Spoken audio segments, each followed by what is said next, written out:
Hello, ladies and gentlemen. Nick here. At time of recording, it's 6:31 p.m. on Sunday, the 27th of April 2025. So it's a day after Doctor Who Season 2, Bad Wolf, Episode 3, The Well, aired nearly 24 hours, but not quite yet. Just under 23 hours since it started. Um, so, The Well. First things first, this would have been a big spoiler if it wasn't for the fact that it's been A, leaked online, and or B, theorized to death over the last couple of weeks. This episode is indeed a sequel to Midnight. Yay! Everybody who said it was going to be a sequel to Midnight were right, whether that's due to leaks or theories, mainly because of that title reveal clip, and people started speculating it was a sequel to Midnight, and then the leak happened, or something along those lines. So yeah, sequel to Midnight, biggest spoiler ever. No. It was a good reveal though. I don't think it was the most shocking reveal, not just because of like we were going into it thinking it is going to be Midnight. Plus, people, if you're talking about the episode, at least those making the videos, can you save talking about it till after the posting the videos? At least until after the episode has aired on BBC One. At least the UK people, you're putting them out too early. Robot Revolution, what you did then, perfect. Lux, and especially for this one, you were going too early. Because a lot of people wouldn't have watched the episode until broadcast. So I understand international people getting the videos out as soon as they've seen it. For the British people, please save your videos being posted until after the broadcast of the episode. Cheers. And I could say the same about people talking about it on Discord servers and such, but I think that's what other people had to try and avoid. And I was accidentally spoiled by a notification of someone saying that it was a sequel to me. I was like, yeah, okay, so I know going in, it definitely 100% is. So be careful when talking about it ahead of broadcast, people, because but even if I hadn't seen that notification, there was still the heavy implication, the speculation, etc. So, it probably wasn't the biggest surprise of the episode. And yeah, going by that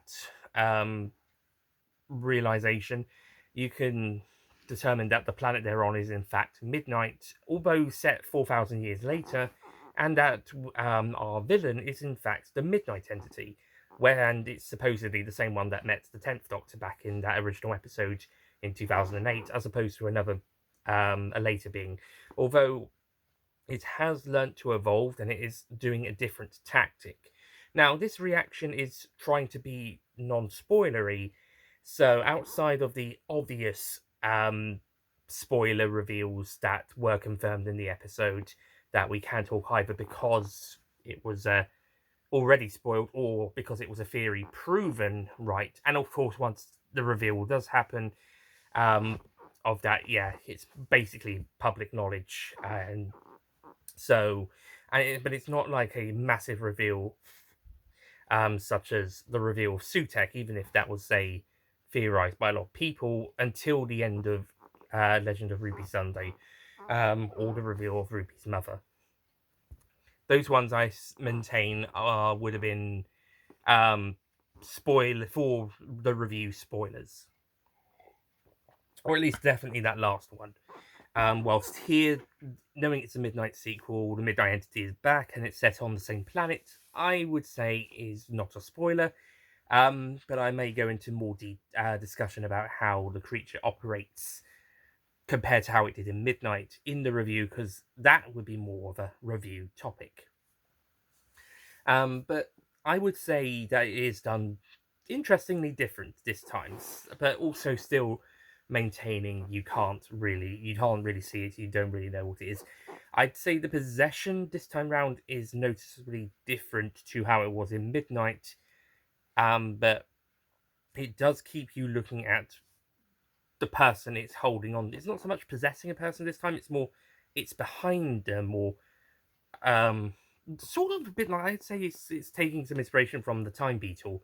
It's not necessarily on a person's back, but it's like behind them, and if you go behind the creature, it will kill people in a different way to last time. Last time it slashed the driver and cabin of the midnight tour bus things, and so the driver and the mechanic were extonic stunned to death. And then the hostess pressed the button, and she and the creature possessed Sky Silvestri, who was probably killed by the creature anyway, when it took over her body. And then they were sucked out into the extonic sun, and it wanted to get the people to throw the Doctor out using the same method. Sorry, I've got things trying to fall down. So I'm going to move this to something a little bit more stable, if it would please. I will say that, and I was saying this to myself on Friday, just before, on the 25th, a day before the episode aired, after what I think it was watching, might have been Confused Adipose, a Confused Adipose theory video about it potentially being a Midnight sequel. Or maybe, I don't actually remember what it was, but something caused me to say, well, maybe if this is going to be the Midnight sequel, then what they might try and do is maybe they might do it like Alien and Aliens, the Ridley Scott and James Cameron films from the Alien franchise, where first one is sort of a tight enclosed, you don't go very far on the spaceship, sort of, or wherever, and only a few couple characters, and it's a bit more enclosed, encased, self-contained narrative story, but it does leave the door open for further continuations, as we see. And then this one is more like Aliens, which is a bit more action-packed, has a bit more space to run around. You go exploring a few more locations, and the creatures can operate on slightly different but also fairly similar levels to last time. I might even throw in a bit of Alien Resurrection in there. Actually, maybe not that. But yeah, this is kind of what Stephen Moffat, I believe, was saying with the Weeping Angels, comparing Blink and Time of Angels Flesh and Stone. And I would say, yeah, those ones do work on a similar level. But I would say Midnight probably fits the Alien allegory as well. I think definitely Midnight definitely fits Alien 1 better than Blink, although Time of Angels Flesh and Stone probably fits Aliens better than The Well. But I think both are fair comparisons. So yeah, there's a bit. Also, this one also has the companion in a really good role, trying to establish how things are working around here. We also have, there's this. The episode also has the people. There is a scene or two where the characters, some of the that's another connection to Aliens. You've got an armed force, a group of them. Even though there's probably only a few more characters here than there was in Midnight, but and whilst Aliens had an army, and it's would eventually reduce down to just a handful of people, similar to the first film. But yeah, here we have a group of soldiers, and they've come down to the planet. And there's a point in the episode where one of them, played by Christopher Chung, starts getting really pissed off and starts shouting. I mean, apparently one of his friends got killed. That's fair enough, but he then gets really angry and starts trying to take command from the woman in charge, and tries to take things his way and threatens to kill the Doctor if he even speaks, because he doesn't want to listen to him or not. This episode, for some reason, took a very Empress of Mars approach during that bit. So, as well as being a sequel to Midnight, it wants to remake Empress of Mars in one scene for some reason. And I mean, it was trying to recreate the whole paranoia, fear bit that Midnight was going for. But I think the thing with Midnight was, well, firstly, I think that's why I wasn't so fond of it for a while. After a few years, I watched it, probably liked it at the time. Probably liked it when I was more younger, but as time moved on, I probably wasn't so keen on it. Same happened with Waters of Mars, although that might have been for I think that was for other reasons. And then come 2020, when I rewatched the episodes for the reviews, I fucking loved them, just like everybody else. However, I still kind of, like we're saying, James of the Daleks is still a little overrated, even though I fucking love that as well, just like everybody else. But I've joined the majority in those cases, but I still sort of like, but maybe I'm not quite as fully on board as everybody else. Certainly for Series 4, I think Silence in the Library, Forest of the Dead is my favourite of that series. Also, Turn Left, I also had similar feelings for at that time, but then also came around to fucking loving it as well for those reviews. So I'm not sure what happened for a few years where I wasn't so fond on those stories, those particular three. And Midnight, Turn Left, and Waters of Mars, when they're generally really amazing. So I don't know why. Yeah, notification stuff. I don't know why I went off them for a few years. Apart from, well, I suppose maybe the paranoia maybe was a bit annoying after a while. But coming back to the story, I think that does work there.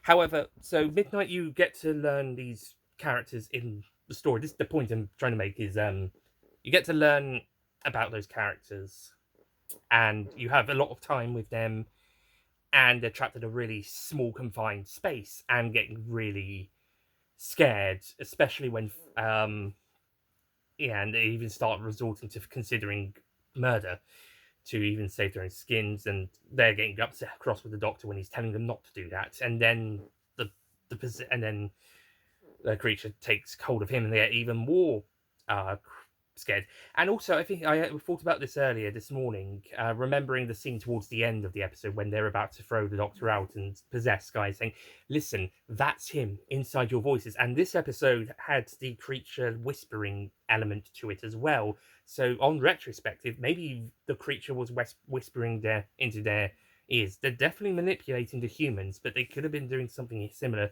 to what they were doing here. However, with this episode, whilst they may not the Trooper team may not necessarily trust the Doctor and Belinda initially anyway, they just kind of let them just jump on board anyway.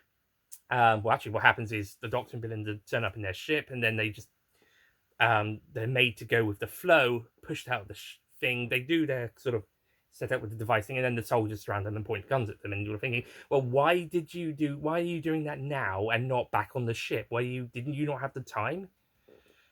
So yeah, it does feel like that was a bit strange, but that could be forgiven. But I am the whole half the crew, or some of the crew, starting to get really angry and paranoid and even threatening to kill the Doctor for even speaking, and then the Christopher Chung's character actually ends up trying to go round him, and one of his number two go round, but they end up causing the creature to kill off members of the crew, leading to the person who's running the team having to do it so that the creature's facing her, whilst the other was Cassio, his name was, Christopher Chung's character, was behind it, so he would be killed off because he was the one causing all the problems.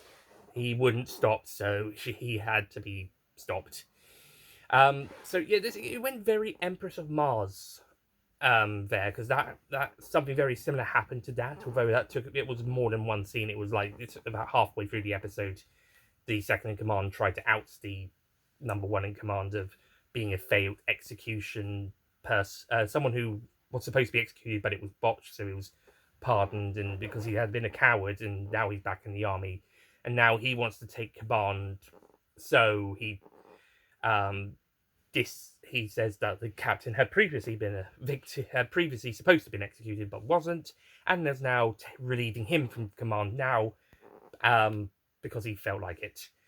And also the Ice Warriors were killing people in that scene, and he didn't want to listen to the Doctor and Bill, so he just locked them away. It was a few more scenes with him being like that, and eventually he was killed by the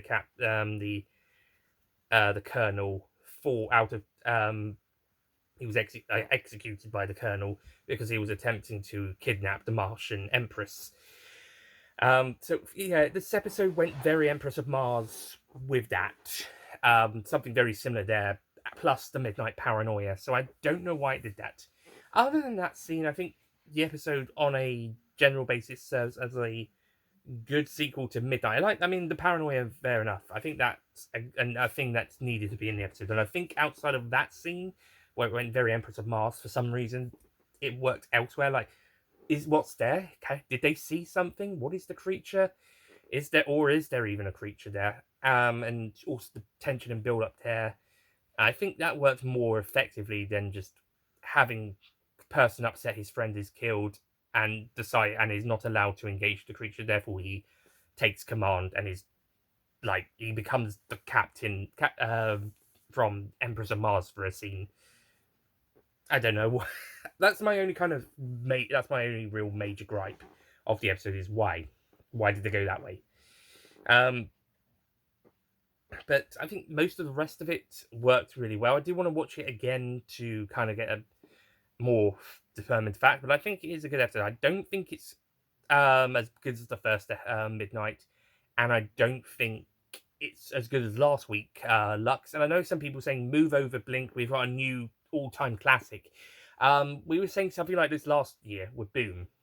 So stuff along these lines, like it was a 10 out of 10, fantastic, absolutely. Oh my god, Gidiosh. And I'm like, yeah, it was great. Really great. But I don't think this is as good as Blink, the original Midnight, or even last week's Lux. So I think it's the best. I do think it's better than Boom. I'm not going to say it's going to be overrated. I think, in fact, I think Boom got more love at the time of its episode coming out than this episode has. Because some people still just do like it, but they also have their flaws and points out with this story, and I might also do that with the review, both for the spoiler stuff and also after getting a second opinion and finding out some more, looking at some more stuff. One of which is to do with the creature itself, which is both on a yay and a nay. Reveal, like they do want to try and see what the creature looks like, even though after all these, until this time, after he had been adamant of, we know very little about this creature. I suppose he was saving it for this episode, although he does co-write this episode. I can't remember her name. I'll try and remember it, or at the very least look it up for the review. But it is one of the new writers co-writing this one, and it's probably more her story, but the Midnight Entity elements are probably added with Russell, or at the very least they've worked really closely together on this one. So yeah, regarding the creature, I think there's I've got some pros and cons regarding how it was depicted and then trying to see what it looks like. I've got some pros and cons about how was it revealed, was it not? I'll give my statement, I thought on that in the review because I might discuss that if I remember. So yeah, please do not comment down below any spoilers for the episode outside of it being a Midnight sequel, set on Midnight, but bit of a time jump, and the villain being the Entity. Do save those comments for the review, because those who may not have seen the episode yet may wish to check it out first. So yeah, just non-spoilery comments in the comments section, please, everybody. If you've managed to get to this point in time, watch this long. So yeah, but yeah, I think this was a great episode, and I thought it was really good. I don't think it's overrated because I think it's gotten the amount of praise it deserves. Although I wouldn't put it as the new Blink or the new original Midnight. And I still think Lux is the strongest of the 4 episodes counting the Christmas special of the series so far. However, I would say this is a close second. If ranking the 4 episodes so far, Robot Revolution, counting the Christmas special, Joy to the World's next. I don't know how those 2 went for everybody. Then this episode, and now, and top of the list is currently Lux.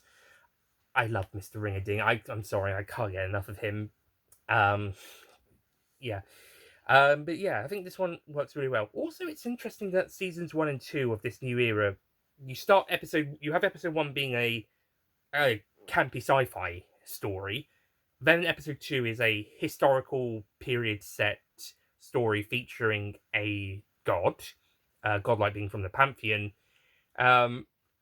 Episode 3 is a sci-fi story with a lot of tension in it. In last series, it was because the Doctor was standing on a landmine, so there's a bit of tension building up from there, whilst this time round it's a horror episode. Next episode 4, is going to be a Rupee Sunday focused episode, just like last year. So we're going to have, and they're going to an English country village this time round. Last year they went to a Welsh village for a portion of the episode. So Ruby Sunday centered episode. Episode 5 might be where things differ, because in last series it was like a Black Mirror-esque story, which was also a Doctor and Companion Night story, much like Blink and Love and Monsters. But this time round, it's probably going to be back to the Doctor and Belinda, and it's going to Africa in 2019. So that'll be interesting. And then episode 6 is also going to be slightly different, because last year it was a period romantic drama with aliens cosplaying or LARPing, as Mr. TARDIS said, which is sort of like a role role playing in costume. And this year it's going to be the Interstellar Song Contest, which is basically that Eurovision Big Finish audio, but on TV. And then the finale, we'll see how those the finales are to each other. But yeah, it's very funny that the first 4 episodes of these first 2 seasons, or depending on how many seasons we get of Bad Wolf, are very like each other, but things could branch off when we get to the 5th episode. We'll see. I mean, maybe they'll come back for the finale, but 5 and 6 are probably going to be where the similarities and the differences are going to be at their most notable, whilst these first 3 or 4 are definitely very similar, especially Lux to Devil's Cord. So, anyway, I will talk more about The Well in a later review later in the week. I will talk more spoilery. I will talk more opinion on it, the story as a whole, as well as my yays and nays. I don't know if I'll go on as much about the Empress of Mars-esque scene in the middle as much in the review, because I kind of got it mostly out of my system just now. I mean, I might cover it again, but I don't know if I'll go into it as much then. But yeah, I will discuss it a bit more in that review later in the week. Thank you for watching this reaction, and I'll see you guys next time for my reaction to Lucky Day. Now, I am going to go out and see to the big BFI for the Doctor Who new series 20th anniversary event on that day. So depending when I'm able to record the reaction, that one might also be a Sunday or even Bank Holiday Monday one. And then the week, I'm also going to help out with a show the following week. So the episode 5 one, The Story and the Engine, which is the title I couldn't remember when I was doing the Robot Revolution reaction. I don't even know if I'll even see it on Saturday night, let alone do the reaction on Saturday night. I'll see how it goes. It might be Sunday again. It might even be Monday for the reaction. But hopefully if that episode's really bloody good, it won't take me very long to rewatch it for the review. Also, my birthday it falls halfway on the week between Interstellar Song Contest and Wish World, so depending on how long it takes me to get back to rewatch that episode, I'm hoping that review will come out on birthday, or at the very least shortly after. We'll see how it goes, and that's if it even broadcasts on BBC One. Hopefully. Fingers crossed. And then the finale, well, hopefully the finales will be, and that's my call to go. Hopefully the finales will be reactions will be close to each other. I'll do the review of both of those in one video the week after episode 8. Right, so that's it from me. Thank you for watching this reaction. I'll see you guys later in the week. See you all later in the week for the review of The Well. Goodbye.